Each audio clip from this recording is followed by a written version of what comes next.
chula. Ah.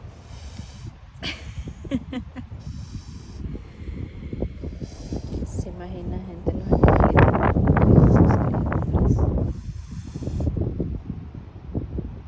que son animalitos, gente. Miren esta mamá.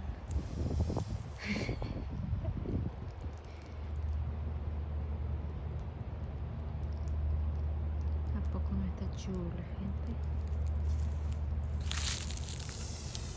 No te enojes, mami, no te va a hacer daño.